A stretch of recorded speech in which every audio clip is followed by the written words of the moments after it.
Hi, eat clean and get ഫിറ്റിൻ്റെ ഇന്നത്തെ വ്ലോഗിലോട്ട് സ്വാഗതം. ഇന്ന് നമ്മൾ ഷെയർ ചെയ്യാൻ പോകുന്നത് ഒരു ഹെൽത്തി പാസ്ത സാലഡ് റെസിപ്പിയാണ്. കുറേ പേർക്കൊക്കെ ഡൗട്ട് ഉണ്ട്, പാസ്ത ഹെൽത്തി ആണോ, അല്ലെങ്കിൽ ഒരു വെയിറ്റ് ലോസ് ഡയറ്റ് അല്ലെങ്കിൽ ഒരു വെയിറ്റ് മെയിൻ്റനൻസ് സ്റ്റേജിൽ പാസ്ത കഴിക്കാമോ, പാസ്ത കഴിച്ചാൽ നിങ്ങളുടെ വെയിറ്റ് ലോസ് ജേർണീനെ ഇമ്പാക്റ്റ് ചെയ്യുമോ എന്നൊക്കെ ഉള്ളത്. നമ്മൾ പൊതുവേ പാസ്ത കഴിക്കാറുള്ളത് ഒത്തിരി ബട്ടർ അല്ലെങ്കിൽ ക്രീം, ഒത്തിരി സോസ് അതൊക്കെ ആഡ് ചെയ്ത് അതിനൊരു ഭയങ്കര റിച്ച് ആയിട്ടുള്ള പരുവത്തിലാണ് നമ്മൾ കഴിക്കുന്നത്. പോരാത്തതിന് ക്വാണ്ടിറ്റിയും കൂടുതലായിരിക്കും. അങ്ങനെ കഴിച്ച് കഴിഞ്ഞാൽ നിങ്ങളുടെ വെയിറ്റ് ലോസ് ജേർണീന് അല്ലെങ്കിൽ അതൊരു ഹെൽത്തി ലൈഫ് സ്റ്റൈലിന് സ്യൂട്ടബിൾ ആയിട്ടുള്ളൊരു റെസിപ്പി ആയിരിക്കത്തില്ല. മറിച്ച് നിങ്ങളൊരു ഹോൾ മീൽ പാസ്ത എടുത്ത് അതിൻ്റെ ഒപ്പം ആവശ്യത്തിന് പ്രോട്ടീൻ, കുറേ വെജീസ് ആഡ് ചെയ്ത് വളരെ കുറച്ച് ഫാറ്റ് ആഡ് ചെയ്ത് അങ്ങനെ ഒരു ബാലൻസ്ഡ് ആയിട്ടുള്ളൊരു പാസ്ത സാലഡ് പോലെയൊക്കെയാണ് കഴിക്കുന്നതെന്നുണ്ടെങ്കിൽ, അല്ലെങ്കിൽ ഇതുപോലൊരു ബാലൻസ്ഡ് ആയിട്ടുള്ളൊരു മീലായിട്ടാണ് കഴിക്കുന്നതെന്നുണ്ടെങ്കിൽ പാസ്ത ഹെൽത്തിയാണ്.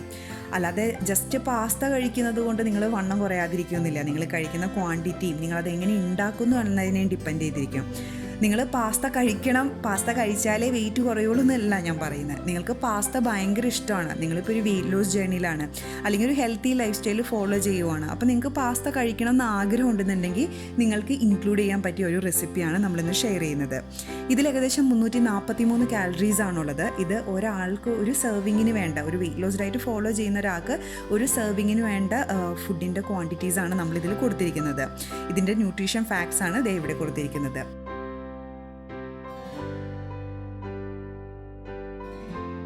ഹെൽത്തി പാസ്ത സാലഡ് ഉണ്ടാക്കുന്നതിന് വേണ്ടിയിട്ട് 5 ചെറി ടൊമാറ്റോസ് എടുത്ത് അതിൻ്റെ നെടുകെ മുറിച്ച് ആ മുറിച്ച ഭാഗം മുകളിലോട്ട് വരത്തക്ക രീതിയിൽ ഞാനൊരു പ്ലേറ്റിൽ വച്ചിട്ടുണ്ട്. ഇനി ഇതിൻ്റെ മുകളിലോട്ട് കുറച്ച് ഒറിഗാനോ അല്ലെങ്കിൽ ഒരു ഇറ്റാലിയൻ ഹെർബ്സ് നിങ്ങൾക്ക് ഇഷ്ടമുള്ള സീസണിങ്ങും ചേർത്തതിന് ശേഷം ആവശ്യത്തിന് ഉപ്പും കൂടെ ചേർത്ത് 180 ഡിഗ്രി സെൽഷ്യസിൽ 10 മിനിറ്റ് പ്രീ ഹീറ്റ് ചെയ്ത അവനിൽ ഒരു 5 മുതൽ 8 മിനിറ്റ് വരെ ഈ തക്കാളി വയ്ക്കാം, ഈ ചെറി ടൊമാറ്റോസ് വയ്ക്കാം. ഇതൊന്ന് സോഫ്റ്റായി കിട്ടിയാൽ മതിയാകും കേട്ടോ. ഇനി ആ തക്കാളി ഒന്ന് റെഡിയായി വരുമ്പോഴത്തേക്കും ഞാൻ വലിയൊരു പാത്രത്തിൽ ആവശ്യത്തിന് വെള്ളം ചേർത്ത് അതൊന്ന് ബോയിൽ ചെയ്യാൻ വെച്ചിട്ടുണ്ട്. അത് തിളച്ചതിന് ശേഷം അതിലോട്ട് ആവശ്യത്തിന് ഉപ്പും ചേർക്കുക. ഉപ്പ് ചേർത്തൊന്ന് മിക്സ് ചെയ്തതിന് ശേഷം നമുക്കിതിലോട്ട് പാസ്ത ചേർത്ത് കൊടുക്കാം. ഞാൻ എടുത്തിരിക്കുന്നത് 1/2 കപ്പ് ഹോൾ മീൽ പാസ്തയാണ്. ഞാൻ ആ 1/2 കപ്പിൻ്റെ എടുത്തിട്ടുണ്ട് കേട്ടോ. ഹോൾ മീൽ പാസ്തയാണ് എടുത്തിരിക്കുന്നത്. ഇനി പാസ്തയും കൂടെ ചേർത്ത് കൊടുത്തൊന്ന് മിക്സ് ചെയ്തതിന് ശേഷം അതിൻ്റെ പാക്കറ്റ് ഇൻസ്ട്രക്ഷൻസ് അനുസരിച്ച് കുക്ക് ചെയ്യുക. ചിലത് 8 മിനിറ്റ് ആയിരിക്കാം, ചിലത് 10 മിനിറ്റ് ആയിരിക്കാം. അത് എത്രയാണോ ടൈം കൊടുത്തിരിക്കുന്നത് അതിനനുസരിച്ച് കുക്ക് ചെയ്യാം. ഈ പാസ്ത കുക്ക് ചെയ്ത് വരുമ്പോഴത്തേക്കും നമ്മുടെ ടൊമാറ്റോസ് റെഡി ആയിട്ടുണ്ടാവും. ഇനി ടൊമാറ്റോസ് എടുത്ത് പുറത്തേക്ക് വയ്ക്കാം. ഇനി ടൊമാറ്റോസ് എടുത്ത് പുറത്തേക്ക് വെച്ചതിന് ശേഷം നിങ്ങളുടെ കയ്യിൽ ഇപ്പോൾ അവനൊന്നും ഇല്ലാന്നുണ്ടെങ്കിൽ നിങ്ങൾക്ക് ഇത് തന്നെ ഒരു ചെറിയ പാനിൽ ഒരു 1/4 ടീസ്പൂൺ എങ്ങാനും ഓയിൽ ചേർത്ത് ഒന്ന് സോട്ട് ചെയ്തെടുത്താലും മതിയാകും കേട്ടോ. പക്ഷേ അവനിൽ ബേക്ക് ചെയ്തെടുക്കുമ്പോൾ വേറൊരു പ്രത്യേക ടേസ്റ്റ് ഉണ്ട്. ഇനി ഈ പാസ്ത കുക്ക് ചെയ്ത് കഴിയുമ്പോഴത്തേക്കും നമുക്ക് അതിൽ വാട്ടറൊക്കെ ഡ്രെയിൻ ചെയ്ത് അതിനൊരു ബൗളിലോട്ട് മാറ്റാം. ഇനി ഈ പാസ്തയിലോട്ട് നമ്മൾ ചേർക്കാൻ പോകുന്നത് ഇപ്പോൾ ബേക്ക് ചെയ്തെടുത്ത ഈ ടൊമാറ്റോസാണ്. അത് ചേർത്ത് കൊടുക്കുക. ഇനി ഇതിലോട്ട് നമ്മൾ ചേർത്ത് കൊടുക്കാൻ പോകുന്നത് 1/2 കപ്പ് കിഡ്നി ബീൻസ് ആണ്. ബോയിൽ ചെയ്ത് തിളപ്പിച്ചതിന് ശേഷം കുക്ക് ചെയ്തെടുത്തതിന് ശേഷമുള്ള കണക്കാട്ടോ പറയുന്നത്. 1/2 കപ്പ് രാജ്മ അല്ലെങ്കിൽ കിഡ്നി ബീൻസ്. ഇപ്പോൾ രാജ്മ തന്നെ വേണമെന്നില്ല കേട്ടോ. നിങ്ങൾക്ക് ഇപ്പോൾ ചിക്ക് പീസ് ഇഷ്ടമാണെന്നുണ്ടെങ്കിൽ അത് ചേർത്ത് കൊടുക്കാം, അല്ലെങ്കിൽ ബ്ലാക്ക് ബീൻസ് ഇഷ്ടമാണെന്നുണ്ടെങ്കിൽ അങ്ങനെ ഏത് ബീൻസോ അങ്ങനെ എന്താണോ ഇഷ്ടമുള്ളത് അത് ഒരു 1/2 കപ്പ് ചേർത്ത് കൊടുക്കുക. ഇനി ഇതിലോട്ട് നമ്മൾ ചേർത്ത് കൊടുക്കാൻ പോകുന്നത് കുറച്ച് ചീരലയാണ്. ഞാനത് ചെറുതായിട്ടൊന്ന് മുറിച്ചിട്ടാണ് ചേർത്ത് കൊടുക്കുന്നത്.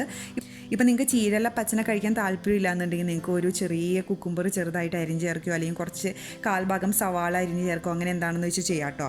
ഇനി അതും കൂടെ ചേർത്ത് കൊടുത്തതിന് ശേഷം കുറച്ച് ഉപ്പും കുറച്ച് കുരുമുളക് പൊടിയും ചേർത്ത് കൊടുക്കുക. എന്നിട്ടൊന്ന് നന്നായിട്ട് മിക്സ് ചെയ്യുക. ഒന്ന് നന്നായിട്ട് മിക്സ് ചെയ്തതിന് ശേഷം ഇതിലോട്ട് നമ്മൾ ചേർത്ത് കൊടുക്കാൻ പോകുന്നത് ഇതിന് ഈ ഒരു റെസിപ്പിക്ക് വേണ്ട ഫാറ്റ്, അതായത് ഇപ്പോൾ നമ്മൾ ചേർത്ത് കൊടുക്കാൻ പോകുന്നത് ഫെറ്റ ചീസാണ്. ഒരു 2 ടേബിൾ സ്പൂണോളം ഫെറ്റ ചീസ് എടുത്തിട്ട് ഞാൻ കൈകൊണ്ട് തന്നെ ഒന്ന് പൊടിച്ചൊന്ന് ചേർത്ത് കൊടുക്കുകയാണ്.